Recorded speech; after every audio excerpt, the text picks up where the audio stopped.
You are listening to the Getting Lucky Mixed Martial Arts Podcast. I'm your host, Robert Curtis, a.k.a. Lucky. Joining me to break down UFC 158 GSP versus Diaz is Mitchell Stuckey. Hello, Stuckey. Hello!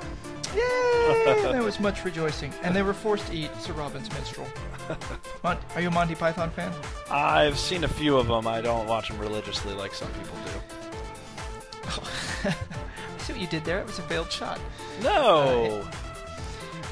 We have a huge card, 12 fights, Facebook FX pay-per-view with a massive welterweight tournament. 12 fights, but really only like 3 of them matter. There are some fighters on here that I like. Yeah. It just so happens very few of them are fighting each other. Yeah. And I'm scared now about Hendricks, about my good boy Johnny Hendricks. But we'll get to that. Yeah, I can't wait to discuss that. I figured, why don't we just jump in? There's some breaking news and stuff that's going on, but we can talk about it when we get to the particular fight towards the end of the show. Let's jump into the Facebook card. Bantamweights George Roop, or if you're Dutch, Hoop, 12-9-1 on a 2-fight losing streak versus Ruben Duran, 8-4-1 on a 1-fight losing streak. What do you see? Dude's dropping down to bantamweight, Roop is, and I think he's 6'1". Yeah, he's 6'1", dropping down to bantamweight. That is insane. I don't like him because of that. I don't think he's meant to be a fighter. He's had a shoddy record throughout his career, and it's, his last 2 losses were against legit guys. His only win was against Josh Nobody Crispy, so I don't like him. I really don't like him. He's fighting a 5'6" guy. No relation to Roberto Duran, I'm told. that would make Duran the ultimate favorite, but I like Duran. He is normal size for the weight class, and I think he takes him out. I think neither of these guys are that exciting, but like you said, the big thing is with George. I'm just going to call him George Roop. Yep. Yeah. He, ever since coming to the UFC back in 2008, he's basically below 500. I think if he loses to Duran, he gets cut. Has to. And I think he does get cut. I'm going to go with Ruben Duran. Anything cool about these guys' nicknames? We've got Hurricane. George Roop has no nickname versus... I kind of like the Hurricane. Here comes a story about a hurricane. Do do do do. That's probably before your time. All right, anyway. 1920s music for you. No, that was 1960s. Reuben Carter. That's probably why he got his name. Ruben Duran. Ruben Hurricane. The Hurricane of Stone. Thinking about, the fact that, in my opinion, there aren't really that many good fights on this card. Like, obviously the top 3 fights are the top 3 fights of the card, and that's it. I find myself with upcoming UFC cards saying, wouldn't it be fun? Isn't it more fun now just to watch the guys and think, is he going to get cut? Or, are they both going to get cut? It's kind of like watching the first 10 minutes of a horror movie and trying to figure out which of them are going to die. That's exactly what it is. And I think Hoop will be our first cut. Yep, I think Georgie Porgy is going to have a long walk home. I hope that he does utilize that nickname, though. Georgie Porgy. Surely that Porgy means something cool in Dutch. Let's get to the next fight. TJ Dillashaw, a.k.a. Short and Sexy, versus Issei Tamura. Japanese, right? Yes. Okay. Neither of these guys have a huge record. TJ 6-1, 2-fight winning streak. Issei is 7-3, coming off of a loss. He lost to Rafael Assunção, who we know now is legit. Yes, and I recall Tamura from his devastating KO on over Zhang Tikan. Well, I don't know how to do a Chinese accent the way you. So, if you want. Zhang Tikan. There it is. Over that guy. I thought send all hate mail to robert@luckyrob.com. I thought Zhang was legit, and then Tamura put him to sleep. So I'm excited for this fight. I'm going with Dillashaw, but I like this fight. I am as well. Primarily because Issei was 7-2 fighting in Asia. We're coming off of, like you said, the second round KO of Zhang. He comes over to fight in California, loses TKO to Rafael Assunção. And he's now fighting in Canada. I think the curse of coming across the Pacific gets him again. And TJ is secretly a badass wrestler. Only lost to John Dodson.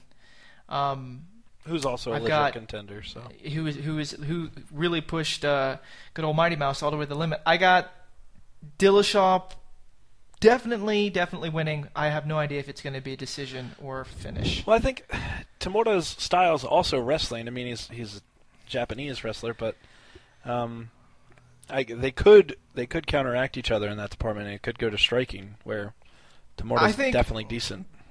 Well, you're right there, and it's not like Dillashaw is your laying prayer. He's got a knockout and 3 submissions out of 6 wins, so that's 4 by finishes, 2 by decision. The thing is Tamura is a muscle-bound wrestler, and I think he gasses. Okay. Whereas Dillashaw is an animal. He's one of those guys that wrestles the entire 15 minutes. Like, he can go all out. He's one of those American wrestlers with the gas tank. Yeah, he's a Division I wrestler. He's I don't see this going any other way. By the way, I picked George Roop for some reason in my little pre-fight analysis, even though I switched to Duran after you convinced me that he was a washout. Yeah, I don't like in Roop. This fight, I'm picking TJ. Go ahead. I said in this fight I'm picking TJ. Well, TJ's also got the cooler nickname since we're going on that. He is the Viper. But I do like that Tamura fights out of Crazy B. They've got decent striking there. But I'm going with Dillashaw. Yeah, me too. Last fight on the undercard, this guy's nickname changed instantly at the end of the Demian Maia fight. Rick Horror Story, 14-1 off of a loss, versus Quinn Mulhern, 18-2 off a 2-fight win streak. Ever since Rick Horror Story got his nose popped in that face crank, he has become the Horror Story. That was gross. Awesome. That was awesome. You know what? He's a perplexing guy, Rick Story. He is a guy who just recently, I mean, in his stint in the UFC, comes in and split decisions 2 guys that guaranteed no one knows, and then goes on and beats Hazlitt, which I guess at this point in Hazlitt's career is not a big deal, Johnny Hendricks and Thiago Alves, and then he drops fights to Charlie Brenneman, who's a nobody now, and Martin Kampmann. And then he beats Brock Jardine, who looked decent in his last fight, and gets the love child of Lesnar and the Dean Amin. And then gets just submitted in a disgusting style by Demian Maia. So I don't understand. You're beating, Johnny Hendricks and Thiago Alves, not something to scoff at. I don't understand, his potential. He's also beaten Ellenberger. Like, this guy shows flashes of greatness and then nothing. He's a mystery. I will say this: if he loses this one to Quinn Mulhern, who has fought in the UFC, but I've never heard of him. I don't remember him. Actually, he hasn't fought in the UFC. No, he's a newcomer. Yeah, he's coming from Strikeforce.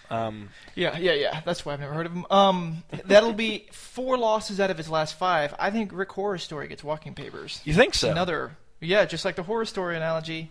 Yeah, well, I think he does too. But at the same time, if he wins, I think Mulhern gets walking papers. Even though he's on a 3-fight win streak coming out of Strikeforce, if they've got to cut the fat, you drop your debut. I think they might cut him. I'm interested to see what Mulhern's contract looks like. If he's a $10,000 fighter, he's not getting cut. Yeah, if he's exciting. A bit more expensive, if he's a bit more expensive, I don't know. I mean, I don't know, but if he's a bit more expensive, then maybe. The nicknames: Rick the Horror Story versus Quinn Campamocha. Yep, that's how I read I'd like a Campamocha with soy milk.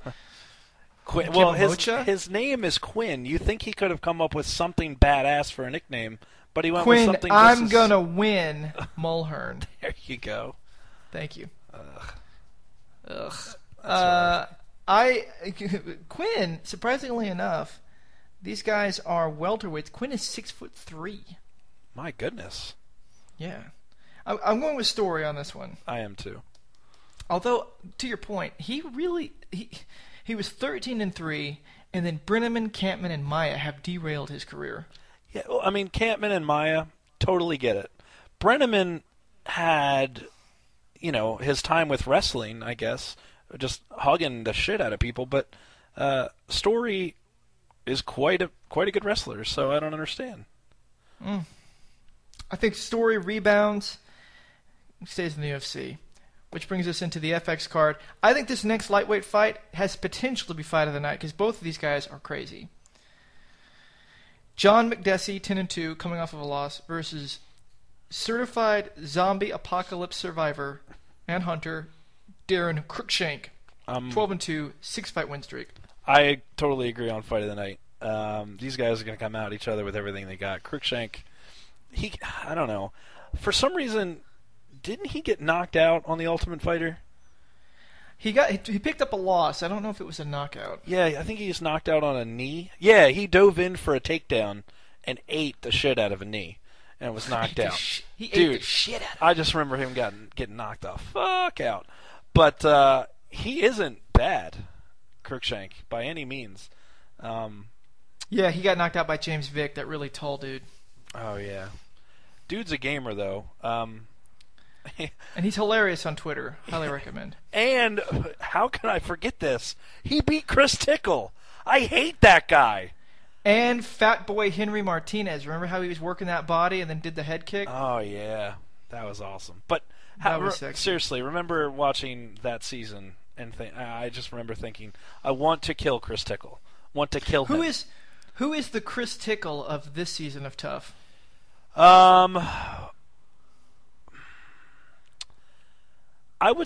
Chris Tickle was very lazy, and that's what really annoyed the shit out of me. And the guy that I hate the most, I think everybody hates the most, is Josh Salmon. But yes. I'll say this, considering last night's episode, I didn't notice it until it was over, but there was no Gilbert. Gilbert was not in the episode, and it made me think... I think I noticed a guy sitting next to Bones that was a black dude that had sort of like a different, kind of like a weird haircut, and maybe Gilbert recut his hair different. Well, whether his body was on the show or not, he didn't have a chance to talk on the show. That's true. And I noticed, and I was happy about that. Like, it wasn't something I consciously thought throughout the show, but when it was over, and I think for me, Gilbert's probably he's definitely not my least favorite, but he is one of the more annoying guys.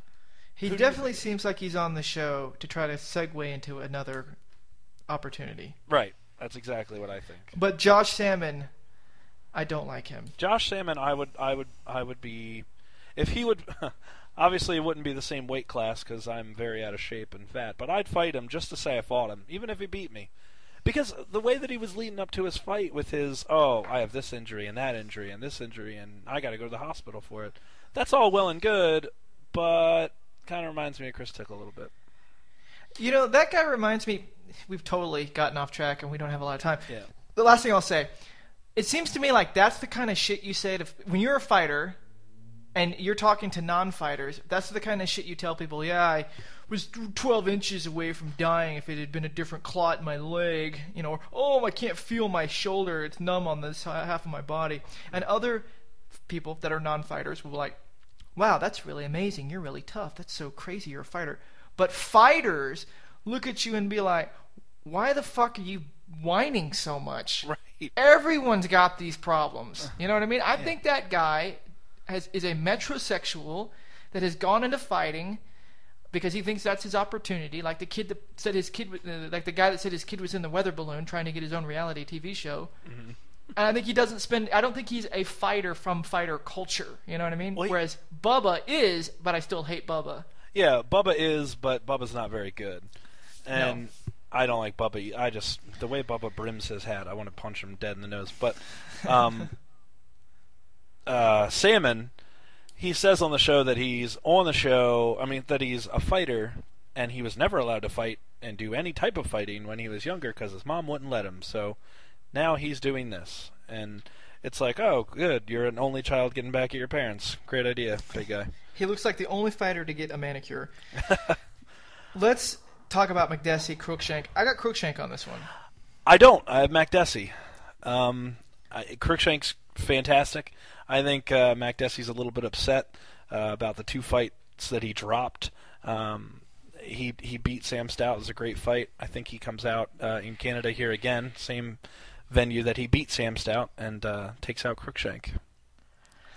I think this will be a stand-up battle. That's what I'm hoping for, and I think Cruikshank technically is light years ahead of McDessie. Really? I think Cruikshank is remember, this is the guy whose mother and father were both black belts and raised him in martial arts, and he's very well-rounded, but his stand-up is beautiful. I think, regardless, I think this will be a hell of a fight. I might want to do a little bit of a bet with you on that one. Oh. McDessie's stand-up is phenomenal. I have an idea for our bet. Okay. But I will let the listeners, the 3 that we have, determine what the bet is about. So I say the loser has to do an a cappella song, like a ballad. A cappella is easier for me. I don't have all the gadgets you've got, so a cappella is easier. I'll let our listeners determine what you sing about. Okay. A cappella. Boom, boom, boom, boom, boom, and whatever it is. All right. Next fight, welterweight Dan Miller. Is this the brother? Yeah. Yep. Okay. Yeah, well, he's not very good. 14-6 with 1 no contest, coming off of a win, versus Jordan Mean. 26-8, 2-fight win streak. Dan Miller's not... Okay, so Dan Miller takes a lot of late-notice fights for the UFC. And if you look at Dan Miller's losses, it's to Chael Sonnen, Demian Maia, Michael Bisping, Nate Marquardt, and Paul Harris. Mm-hmm. No, not, those are all top-notch guys. If you look at his wins, the only real names you can, that are maybe John Howard, Jake Rochold, and Ricardo Funch.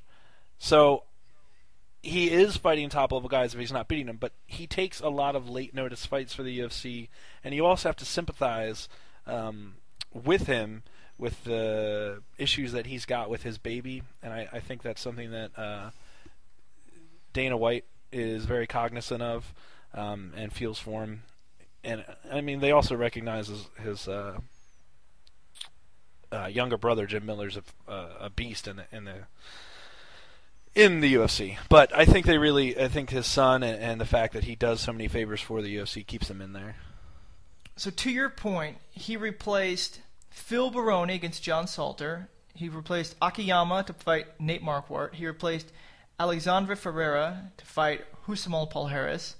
The other thing is he's actually dropped down now to welterweight, and that's where he beat Funch. So maybe that makes a huge difference for him, because clearly against elite level middleweights, Chael Sonnen, Maia, Bisping, Marquardt, Paul Harris, he was not faring too well. On the other side, Jordan Mean making his debut, coming from Strikeforce with a little fight over in Hamilton, Ontario for Score Fighting Series 7 back in November. He has wins over the male cyborg. Let me qualify that. The bald cyborg Santos, Mariusz Zaromski, Berkman, Joe Riggs. He's got some. I mean, everyone else is basically nobody, but he's not. No, he's experienced. He's not inept. I mean, he's got 34 fights too. Yeah, he dropped one to Ricci and Woodley, but he's a game opponent. He fights a lot. Yeah, he fights like 6 or 7, 8 times a year. He's got a lot of fights on his record. I think going back to Dan Miller, the other thing that I was alluding to with his child is he was beating up everybody in front of him. He was on a 8-fight win streak with a no contest in the middle there, and then his first daughter died in March. His last fight before that was Jake Rochold in February, and his daughter died in March. He dropped the next 3 fights to Chael Sonnen, Demian Maia, and Bisping. And he fought. His daughter died in March. His next fight was in May against Chael Sonnen. So I think that weighed probably very heavily on him. And now his second child has a lot of health problems that he's needed surgery for. And his next 2 losses, Marquardt, Toquinho, came as late-minute replacements. Yep. So I like Dan Miller, if not just for emotional sentimental reasons. favorite. Right, if not just for that, but I also like his style. He's like Jim Miller in that he goes for it, but he's just not as good. So I like Dan Miller, and I want him to win. Dan Miller is to me. He sounds like he should be one of the band members of Creedence Clearwater Revival. He does. He's got that name. Yeah, he does. And he's from Jersey. They're from Pennsylvania, right? Anyway, Jordan Mean, nicknamed the Young Gun. Sorry, that's a played-out nickname. I'm still going to go with Jordan Mean, although I now would believe it. You've convinced me that Dan Miller's losses are circumstantial. Yeah, well, and like a phoenix, he will rise again. All right, so we know that Mean has 34 fights, right? Indeed.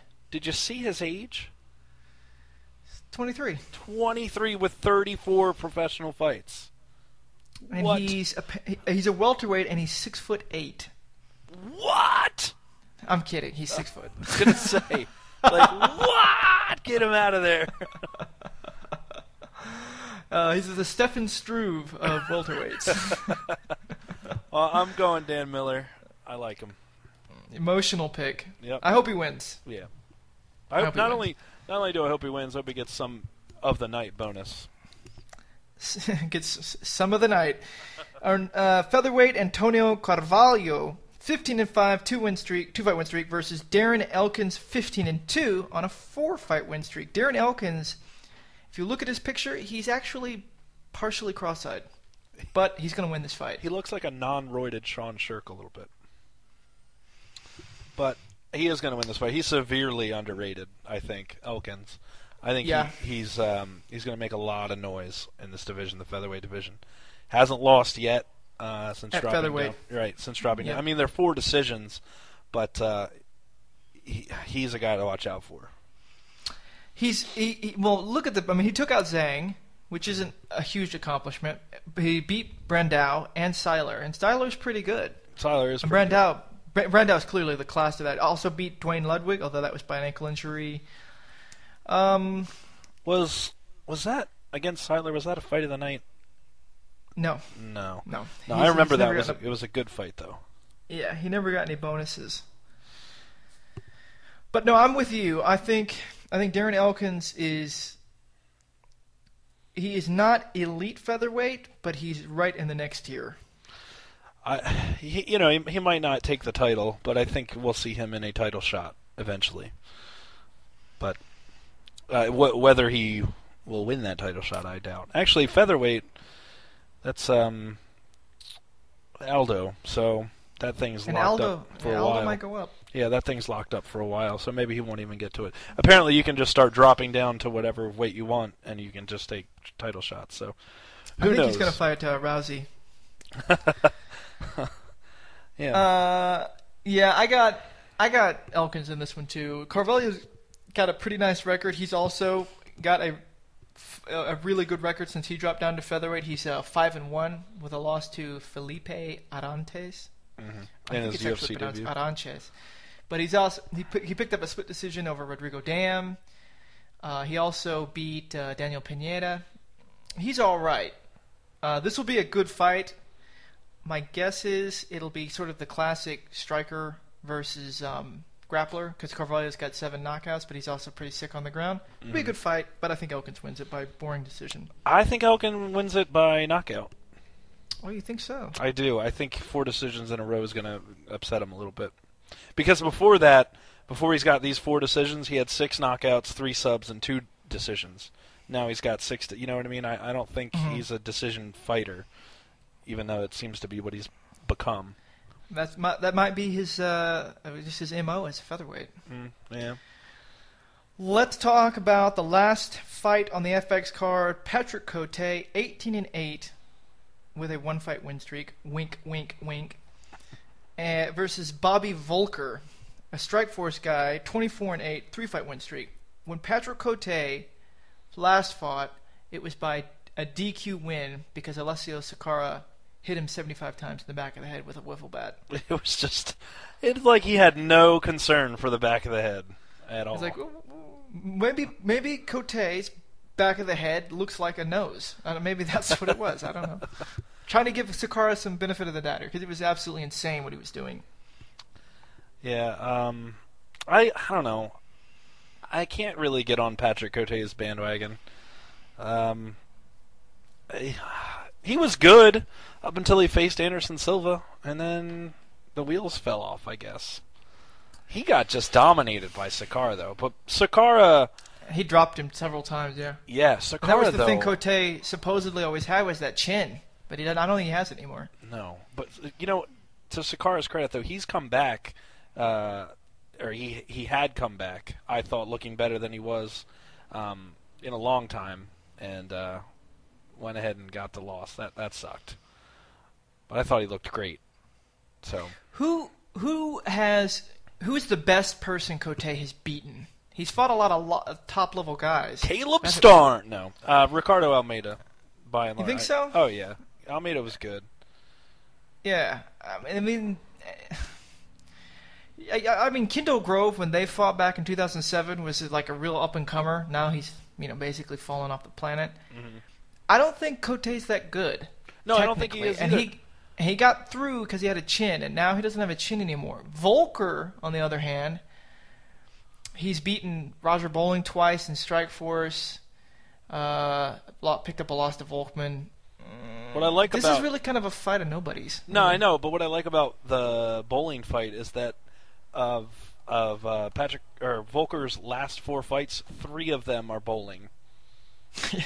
3 of them are Roger Bowling. That's just stupid. But Bowling, it's not like Bowling's a joke. Bowling has 3 losses: 2 to Volker, 1 to Safadine. So Tarek Safadine. So those are big wins. But I like Bobby Volker. I like his nickname too, Vicious Bobby Volker. So I'm going with him. I am too. I think Patrick Cote is washed up. You think he's out, even with his fake win against Alessio Sakara? That does complicate it. He has a style that Dana likes, and I don't think he's that expensive because they just brought him back in. Mm-hmm. In mid-2012 from Amazon Forest Combat, so he's probably cheap as well. Yeah. So he's on the FX card, so maybe if he loses this one, he has another fight on Facebook, and then he's cut. Mm-hmm.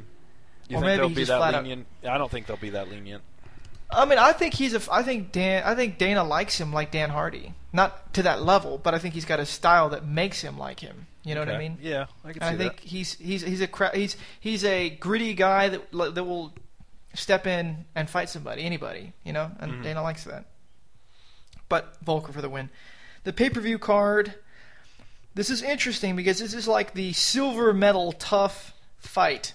Mike Ricci was the runner-up in Tough 16 versus the runner-up at lightweight at Tough Smash's Colin Freak Show Fletcher. Freak Show? Isn't he the guy tattooed, like the angry clown or whatever? Yeah. Not an angry clown. Scary clown. Whatever. Scary clown. He's a douchebag. Yeah. No. You like him? He might come on our show. I've talked to him. Great. I'm going to call him the douchebag clown. Yeah, call him the douchebag clown. He's a submission guy. He's 8-2. He lost against. Oh hell, who did he fight? Whatever. Some Australian guy. Norman Park. No. Norman Park. No, Norman Park is North Irish. Yes. Yeah, that's right. Yeah. Norman Park. Good call. And then Mike Ricci lost against Colton Smith in the worst hug fest in Tough history. Oh my goodness, that was just. You know what, Ricci again? It's interesting that Ricci is fighting on this card because here's a guy that beat Jordan Main, who's also on the card before him, and lost to Cruikshank, who again is on the card before him. So this was a guy with a lot of potential, and then just drop fights to Pat Curran, Cruikshank, and Hugfest Colton, the Super Army Ranger Marine Navy SEAL Colton Smith. So Delta Force. Join the military, America. So I'm excited for Ricci. I don't care a ton about the angry clown, but Scary clown. Freak show. So I'm glad that I get to see Ricci fight again. But again, this is just another whatever fight. It's just another who cares fight. This should not be on the pay-per-view. Well, it's not on the pay-per-view. It's on FX. No, Oh, it is. It is on the pay-per-view. It's the lead-off fight on pay-per-view. Oh no! See, they should have put. It's because Fletcher's going to come out in his scary clown hat. I guess so. They should have put Makdessi and Cruikshank, I think, either as the beginning pay-per-view fight or the last prelim FX fight.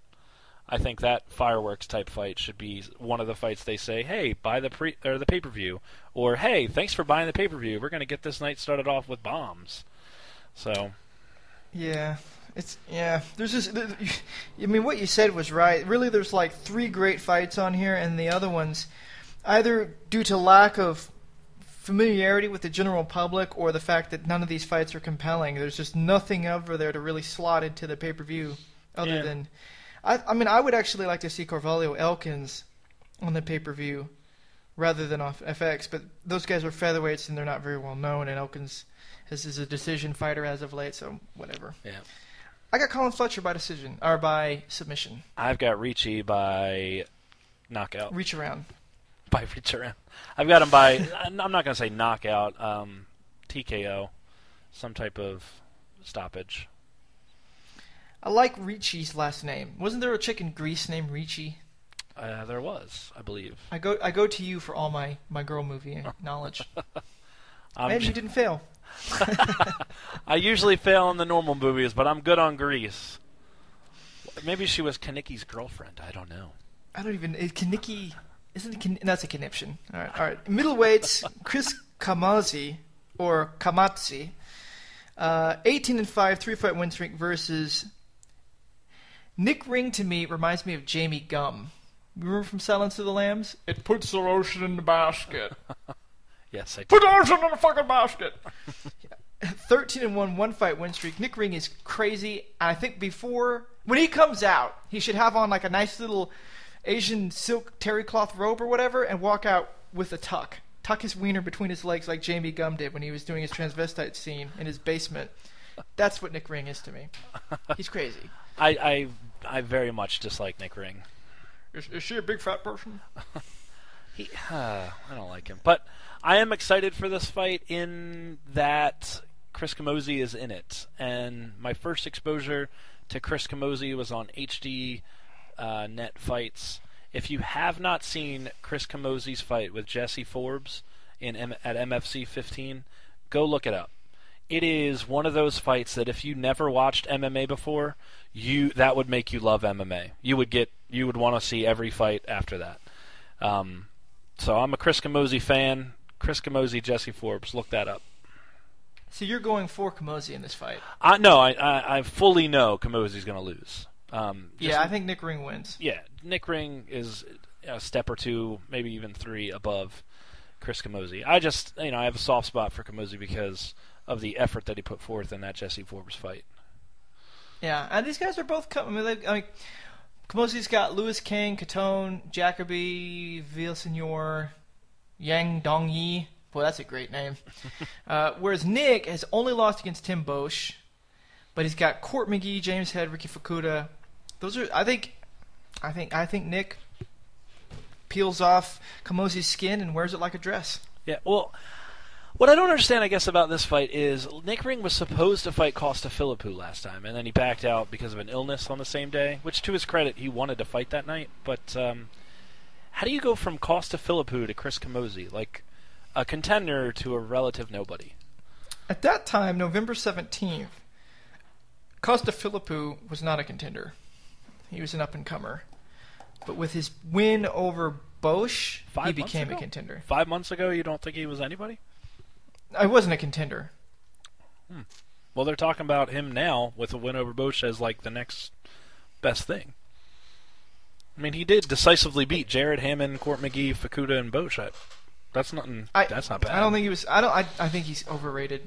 I think he's completely. Overrated. I think he's overrated as well. As soon as he faces, I think if you give him a rematch with Bosch, I think Bosch will take him. But speaking of Costa Philippou, he's got a win on his record that not a lot of people talk about, and he beat Uriah Hall.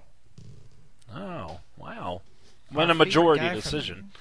But well, it's still a win. In the Ring of Combat 34, that's when they fought like in a soup dish. You ever see that? Like No. a little circle with raised edges, like rollerball. Uriah Hall. Next fight. See, this whole thing got screwed up because Ellenberger Condit would have been great. That was the original fight, right?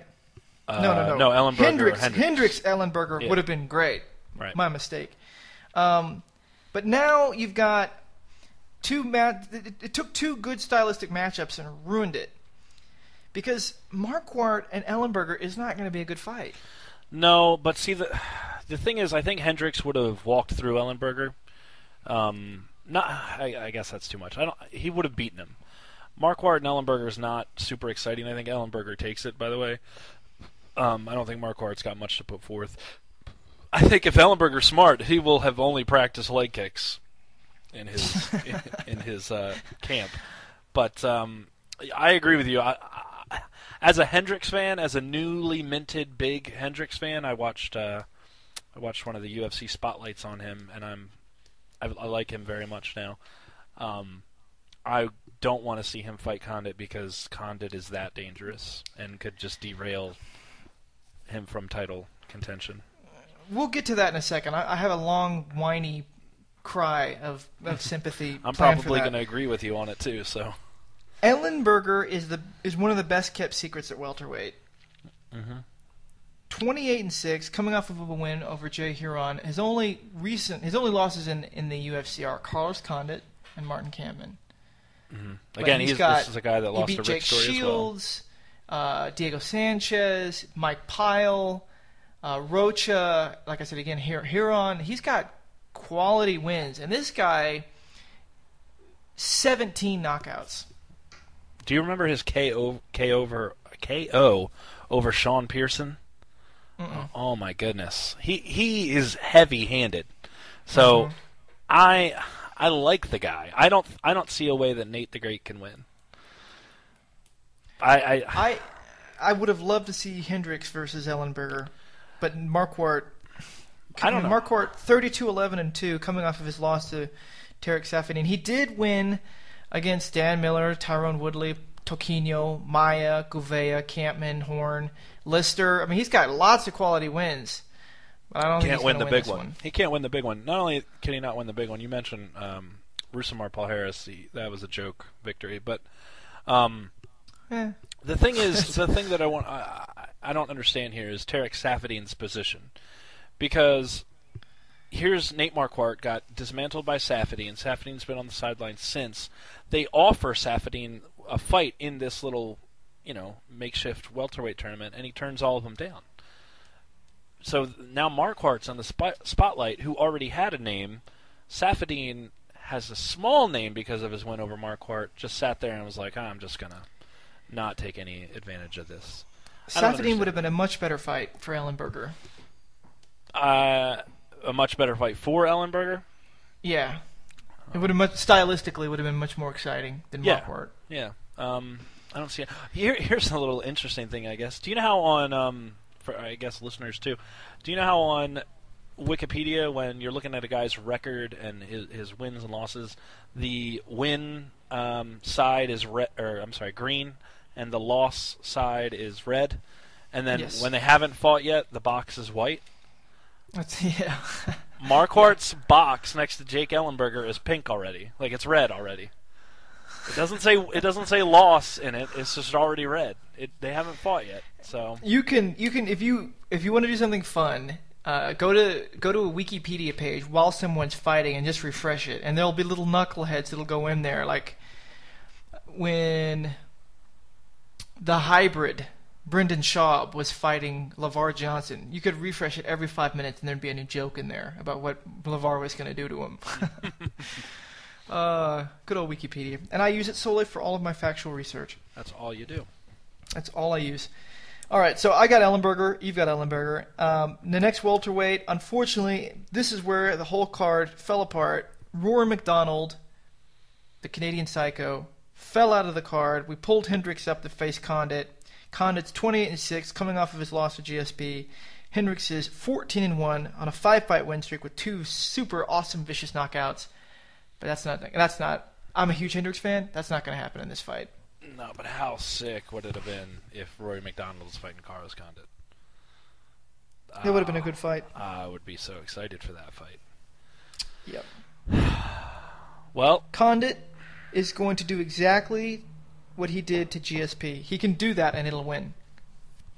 To GSP? No, I'm sorry. Condit will Diaz? do exactly what he did to Diaz and it'll win against Hendricks. I do not agree with that. I do not agree with that at all. I do. I think Condit comes out, and I think he plays a smart game. I think he stays away from the Hendricks bomb, but I do not agree that he's going to jump in and jump out like he did it against Diaz. That Diaz game plan was only for Diaz. I think he's going to come out and surprise Hendricks. That's why I don't like this, because I want Hendricks to get the title shot. But I think Condit stops him. What do you listen? I didn't see Condit jumping in, jumping out. I saw him exchanging as he withdrew, with those little leg jabs, as what's been the new term that has been coined, and occasional flurries, and then getting out. And he employed that against a striker with no power, or at least that doesn't use power. But Diaz has better cardio and faster hands than Hendricks. Hendricks winds up, and then he'll land. And if Condit's not there after doing his flurry and scoring with his leg jabs, he can do that all 3 rounds and outpoint Johnny for a cheap win. I disagree, because Hendricks closes. The speed that Hendricks can cover ground is insane. That guy can cover like tons of feet with one punch, and it's quick. Let me ask you a question. Yeah.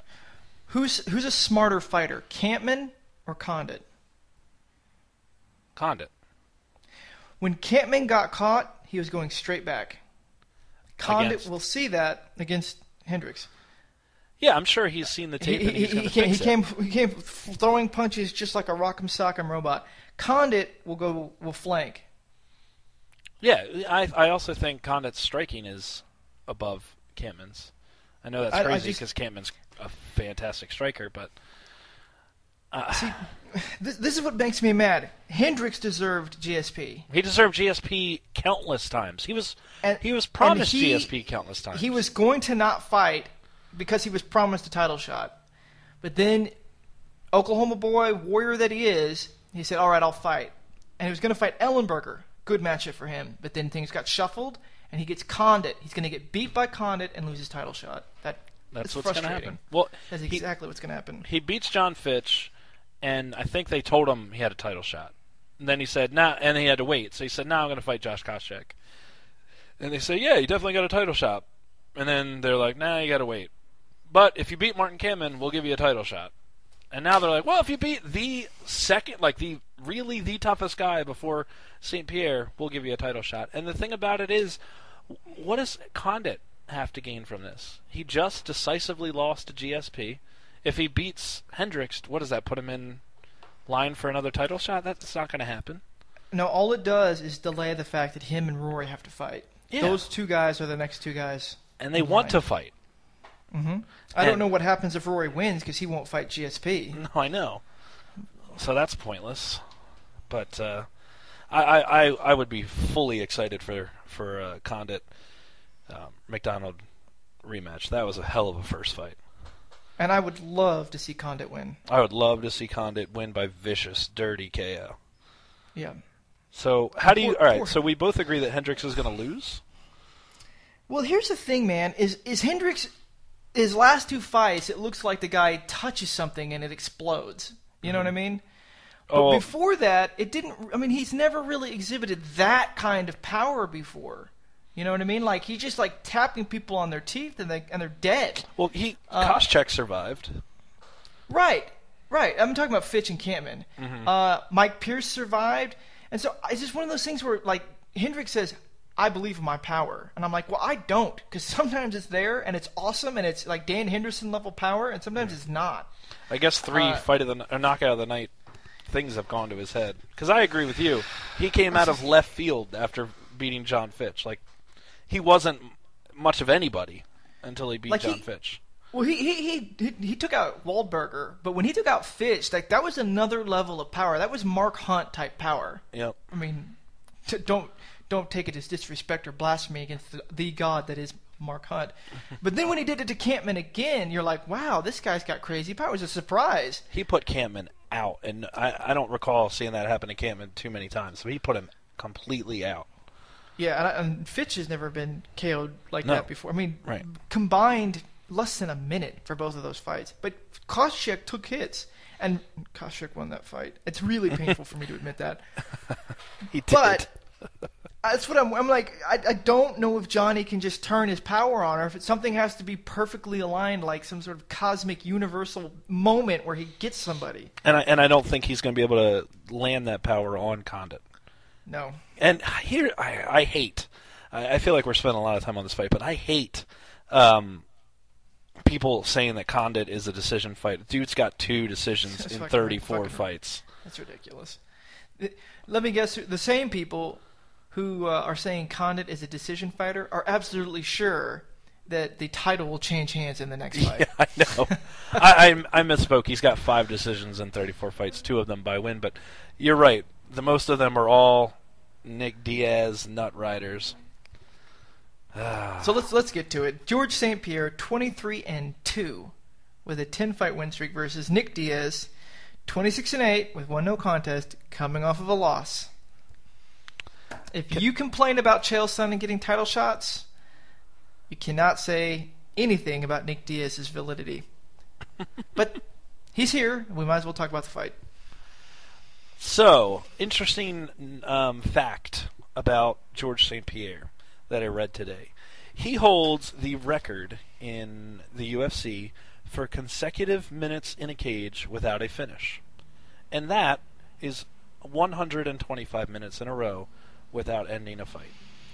Over 2 hours of fighting time, unable to end a fight. Now, let's go back to where he beat BJ Penn. If you recall, he beat BJ Penn after 4 rounds where BJ Penn did not come off his stool.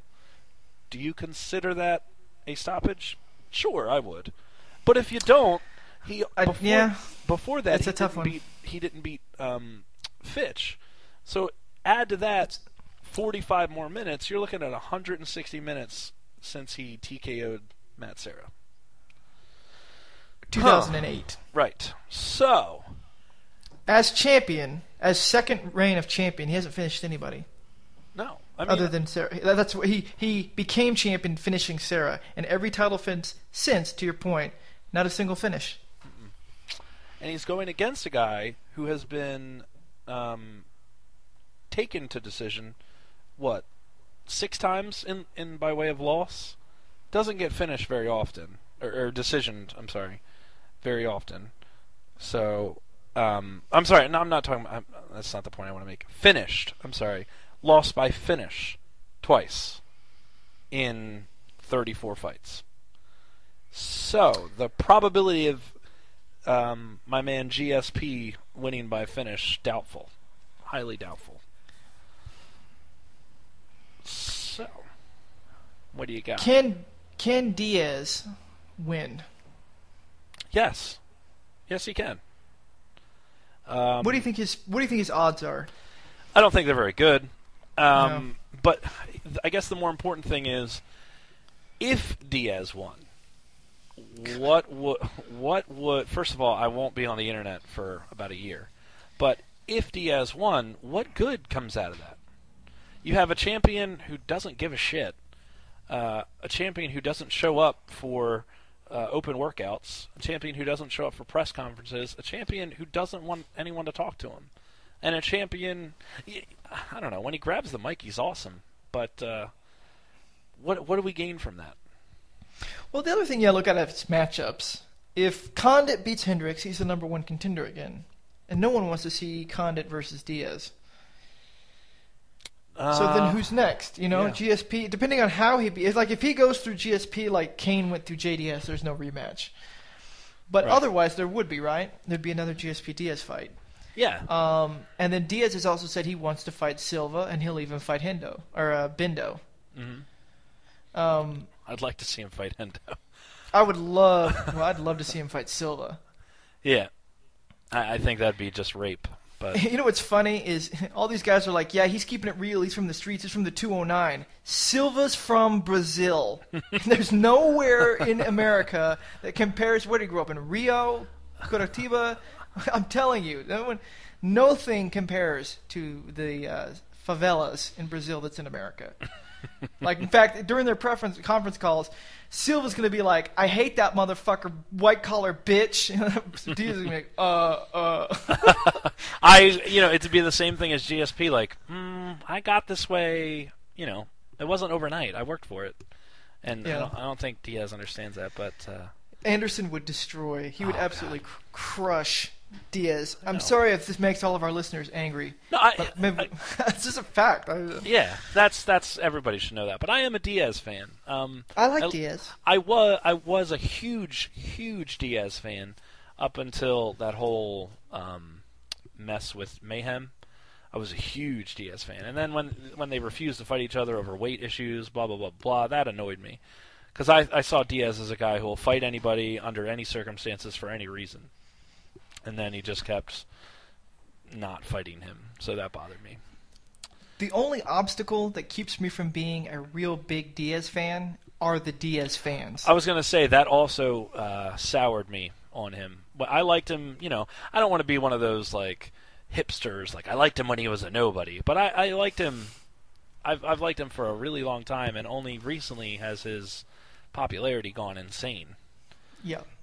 But I'm not a wannabe gangster. I'm 36 years old. Those days of fronting like I'm somebody from the hood are over, and I don't need to live vicariously through his ghetto-ness to validate my toughness. I kind of feel bad for him in a little I bit. do too. I think he's got some issues, and I think they're being glossed over his street cred, when in reality he'd be much better off if he just worked on those issues. But whatever. I'm not. Let's not have our Dr. Phil moment. How does GSP win? Take down constantly. Take down and stay in side control and do nothing, but do enough work to stay in side control and piss off Nick Diaz. Here's the thing: the internet will break. The internet will break if Diaz wins. But if you're going back to again Okami or anybody like that who just holds you down, if you're underneath a guy like that and it makes you furious, how come there's nothing you can do in 5 minutes, bell to bell, to stand up? Like, you can't just furiously get up and say, you know what, have my back, have whatever, elbow me in the head, I'm getting up. Like, what is that? Why can't you do that? I've never fought, so I don't know, but why can't you do that? Well, it's a two-parter. The guys that are really good at maintaining top level have super heavy hips, and those hips are like on a lever. So when you try to post up low, the hips shift the weight to your base. When you try to sit up and go high, they shift up to your top part. So you're constantly fighting the entire body weight of the guy on top of you, and that's super tiring. And that brings us into point 2. Hector got tired in the middle of round 2, and he couldn't bring up enough energy to get out from under Okami. But with a fear, like like Joe Rogan said, fight like you're drowning. Right. A seizure moment of, oh my God, get off me, I'm going to snap your spine. If it were that easy, more people would get up. I know it's not easy, but exert that kind of energy. If you gas from it, all right. Okay. At least you tried. I don't know. Do you think GSP actually tried? Look at the faces of... Like, he did not finish Koscheck. He did not finish Condit, but look at their faces afterwards. Like, Koscheck is a different... So he's doing damage. Do you think he will do that kind of damage to Diaz? Like, you're kind of implying that he'll just hold him down for a victory, a UD. I think he's going to do the same thing that he did to them and destroy them in that way, but I don't think he's going to stop him. I don't think he's going to hold him down. I think he's going to do exactly what he needs to do to piss Nick Diaz off as much as he can. I think the real question is, does he do what he needs to do and get Stockton slapped doing that? I would be very upset if he slapped GSP. You would be upset. Yeah, I think it's extremely disrespectful. I don't like that. And I don't think it's proper to slap the champion. That's just me. I didn't like seeing Condit get slapped, but I kind of would like to see GSP get slapped. I like GSP. I like Condit a lot, so that bothered me. But. Well, I guess that's how I feel about GSP. Yeah. So GSP wins. He could win easily by just going for takedowns. He's probably the best wrestler in the division. He's the best wrestler, I think, in MMA. Stacked with wrestlers, Koscheck, Hendricks, etc. He's got a great ground game. He's super hard to submit. If he wanted to, he could hold Diaz down. I think he'll box with him, like he did against Condit, and then go for strategic takedowns. Now, how does Diaz win? Diaz wins if he can get GSP to play his game. And that game is, the same game that a lot of victims have fallen prey to that Condit absolutely would not. That game is the same thing that Paul Daly, Paul Daly likes to play like that. But that was the fight that made me a Diaz fan, by the way. The Paul Daly fight? Yeah, that was awesome. I think it's also, did you see the Cyborg Santos fight with him? Yeah. Okay. Santos was destroying Nick Diaz. Make well, no mistake about it. He was landing a lot of leg kicks, but Diaz never looked phased. No, he was winning that fight, no questions. But Diaz started to play the game, and Santos fell into it and said, you know what, I'm beating your ass so bad, I'll go to the ground with you. Big mistake. Do not go to the ground with the Diaz brother unless you are GSP or a wrestler of that level. So the other thing was, in that Evangelisto, whatever his name is, the Guyborg fight, what Diaz did, I thought was fairly intentional. Let's compare it to running. Diaz and Cyborg were like running a 20-mile race, and Cyborg was setting the pace for the first 10 miles, and then Diaz said 10 mile mark. Now we're going to run at my pace, and Evangelista drowned. Yeah, he did. He gasped bad. But he could not keep up. At that point in the fight, I had him 2 rounds to none, and it was a 5-round fight, I suppose. But if he had kept pace with those leg kicks, I don't think we'd actually be talking about Nick Diaz right now in a title fight with GSP. But anyway, so for Diaz to win, he's got to get GSP to play his game. GSP is too smart for that. GSP is one of the mentally strongest fighters. Yeah, but we're talking about a GSP coming off of an extremely long layoff. I can't think of another time in his career, if he's taken this much time off. Definitely not due to injury. I'm not seeing a time where he's had this much of a layoff.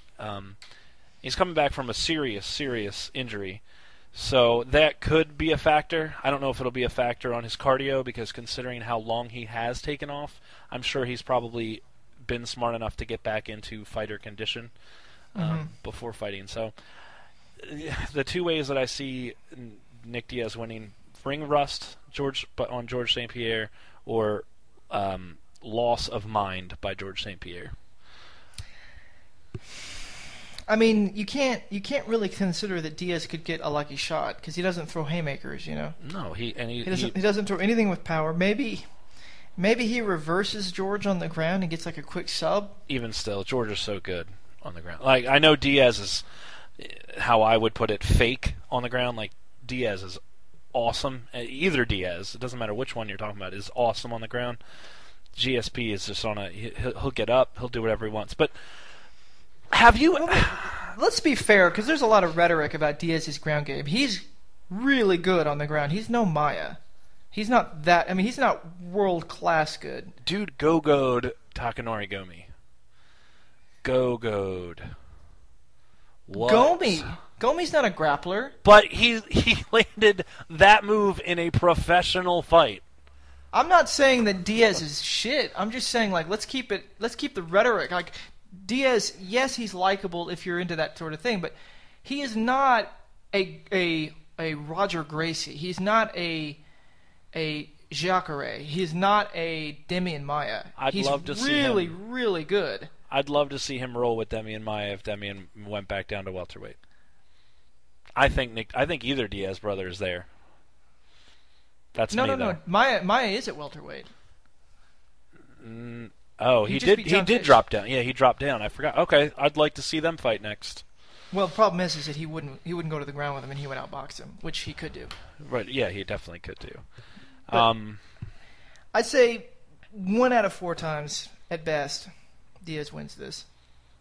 1 out of 4 times he wins against GSP? Yeah. I'd say at best 1 out of 20 times. I'll give him a bit more than that. 1 out of 6, 1 out of 7. I just think GSP has the perfect base to beat Nick Diaz, and that's wrestling. Yeah, and that's all you really need for a guy like a Nick Diaz who wants to fight, and the other fighter wants to neutralize the fight. Let's just say one thing about wrestling. Yes, wrestling is sort of the absence of fighting if you do it like a Riddle or a Fitch. And I understand that people don't like to watch when somebody wrestles and they just get up and they're tired. Like, oh, we just had a really tough hour-long spin class, and there's no damage. I understand that that's not what a lot of people consider to be a fight, but that's the rules. This is the UFC. These are mixed martial arts. Diaz knows that, and if he cannot adjust his game to compensate for wrestlers that will just hold him down after 20 years of training mixed martial arts, it's on Diaz. Yeah, if you want to bitch about the rules, fine. But you need to learn to adapt and beat those rules while they're still the rules. You can't just sit there and bitch about them and not do anything to change your game. But here's what I want to know, and I was thinking about this before we did the show. Can you remember the last time somebody took GSP down? I can't remember GSP being on his back. I mean, maybe Matt Hughes, but I can't remember GSP being on his back. I know he was on his back with Matt Hughes, but since then, I can't think of a fight. Did Koscheck get him down? Did Shields get him down? Shields didn't get him down, no. God, talk about completely falling off the face of the earth. Shields. Yeah. All Shields did is eye poke the shit out of GSP. But, dude, I can still hear Rogan saying, they need to fix the gloves. They need to fix the gloves. But wear a tie cup over each eye. They should fight in beekeepers' masks. I think that if Nick Diaz obviously is not going to wrestle, but I'd be interested, very interested, to see somebody take GSP down. That's why if Hendricks... I got the stats. You ready for this? Sure. His entire UFC career looks like he's 1, 2, 3, 4, 5, 6, 7 takedowns. He's been taken down 7 times? In his entire career. Jesus. Ivan Minjavar got him down twice. Mayhem got him down once. Hughes got him down twice. BJ Penn got him down once. And Koscheck got him down once. That's it. I did not even know he fought Minjavar. Oh, in his first ever fight. Wow. I'm sorry, that's not even UFC. That's all the way back to UCC 7. Yeah. Crazy. Somebody's got to employ that. Now, Koscheck got him down. I don't recall Koscheck having him down for any significant amount of time. He got Koscheck down 4 times. Right. Yeah. That's insane, considering how high level Koscheck's wrestling is. Oh, dude, you said best in the welterweight. His GSP's wrestling is the best in MMA. Dude, he took down Dan Hardy 11 times. Dan Hardy was so lost. And, oh, God, as a Hardy fan, I just remember watching that fight screaming at my TV going, how did you not train for this? Like, you gotta know that's what's coming. Thiago Alves, he took him down 10 times. Condit 7 times. The guy, he's the best wrestler in the UFC. How can you not say he's the best wrestler? Not in the UFC, in MMA. I defy. There's not another guy that can that wrestle, and he's not even a wrestler. Like, he didn't even That's what's freakish about this. That's why I don't think people realize how special GSP is. I mean, we've got Anderson, and Anderson, everyone knows how great he is. He's like Michael Jordan in his prime. Everyone knows how great Silva is. But people shit on GSP because he's a decision fighter. But what he's done is insane. No, what he's learned, what he's improved, it's just crazy. Back in the day with GSP, before he became super decision fighter, I respected the hell out of him for this reason. GSP was the guy that would say, "Oh, that's your strength? I'm going to beat you at that."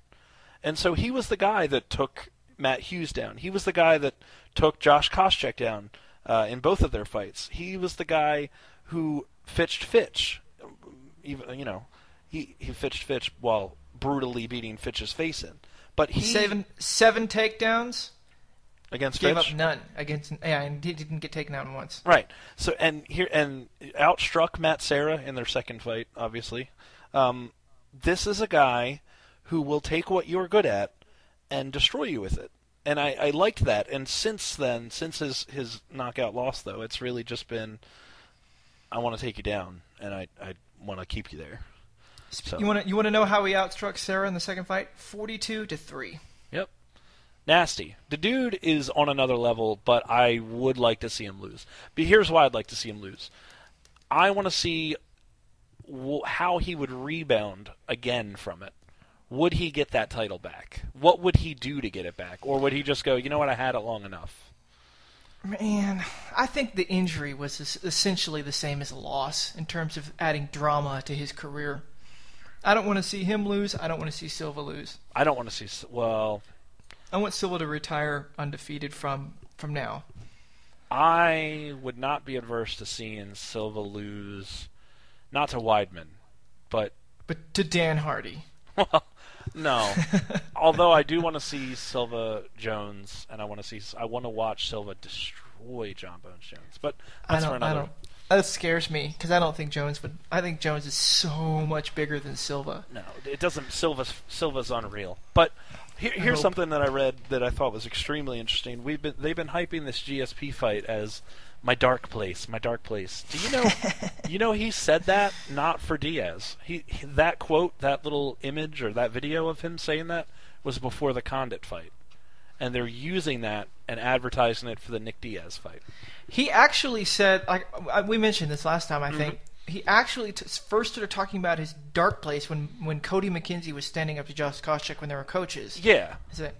And it may have, I mean, some of those quotes may have come from the show. You know what I mean? Well, he said, I'm not sure when I said it, but I think it was for the Condit fight, even though Condit was very respectful. Because he said in his title run he's had 3 respectful opponents. No one like Nick Diaz, though, but 3 respectful opponents.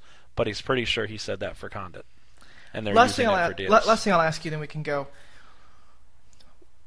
Obviously, the internet will break after this fight. If Diaz wins, it'll break. If GSP wins, it'll break. Do you think it would be better for fighting for the UFC if GSP destroys Nick Diaz and sort of ends this forever, rather than pulling out like a Condit-like win over him? Do I think that it will be better for, MMA? For MMA, for anyone that wants to talk about fighting online? Yes. I think it would be better for the sport if GSP came out and didn't decision Nick Diaz. Or if he did, like, brutally decision him. Like a Josh Koscheck type. Right, because Nick is a gamer. But I think it would be better for the sport if GSP did that than if Nick Diaz came out and either finished or decisioned GSP. And you? Diaz to finish GSP. I think it would be better for the sport if GSP did that to Diaz than if Diaz did that to GSP. Okay. Okay, so I want George St-Pierre to KO Nick Diaz. Mm-hmm. Like, flat out, starry-eyed, staring off into space.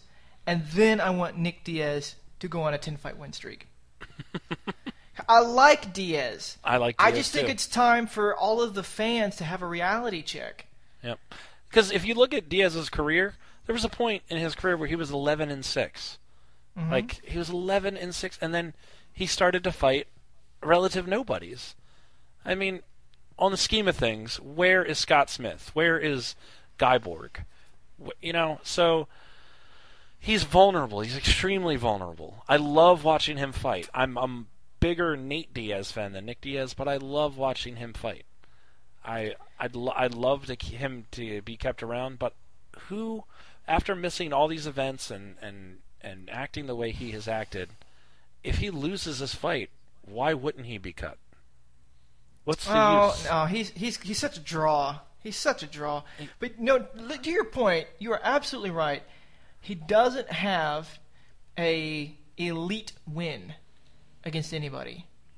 He's got names: Frank Shamrock, when Shamrock was literally at the end of his career; B.J. Penn, fighting out of his division at the end of his career; Paul Daly, one-dimensional. Although that was badass fight because he just said, "I'm going to take your punches." Yep. Santos. He did beat Zaromski Marius. I hate saying that guy's name, but when he was high in his career, but Marius was giving up a lot of weight in that fight. But I mean, that's also Strikeforce, Yeah, I mean, you got such an uneven level of talent. No. And when they fought, he was 13-3, and Zaromskis had no. He lost. Zaromskis had lost twice to Shea Mills. He didn't have any other name on his record. Mm-hmm.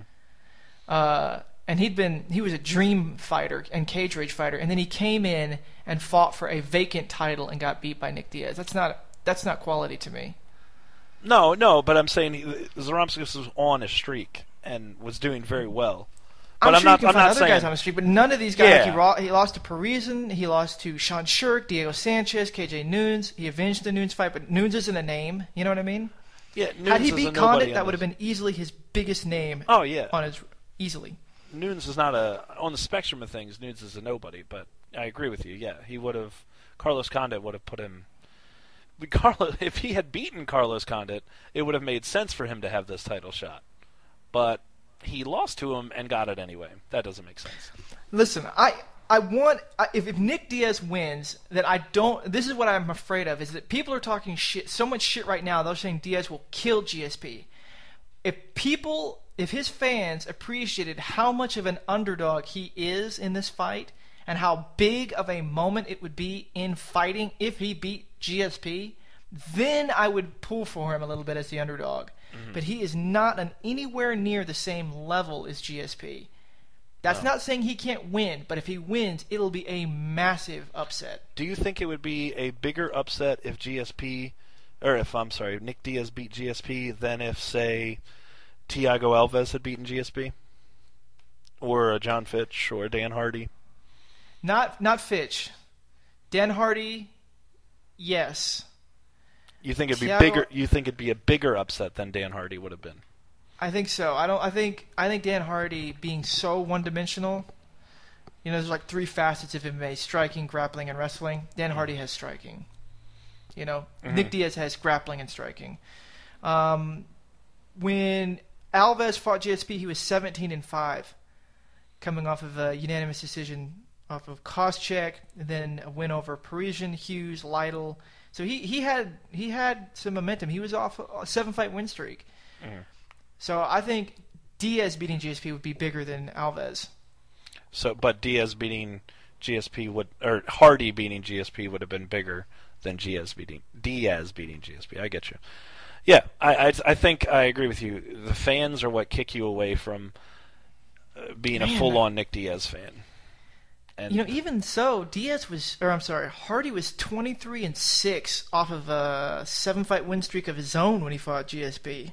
Yeah, people were saying he doesn't deserve it. He doesn't deserve it. He but beat at the time, Swick, Marcus Davies, Rory Markham, Gono. I mean, he had some good names. Diaz, he might be the worst. I actually wrote an article on this. He might be the worst contender for GSP in recent memory. Mm-hmm. Keep that in mind. If he wins, huge moment. Don't say, I knew it, he's so much better. No, say, that was an amazing, unbelievable moment. Yep. That's the thought process they should have. Because it's not close. It's not, stylistically, career-wise, level of competition is not close on any level. Oh. Anyway.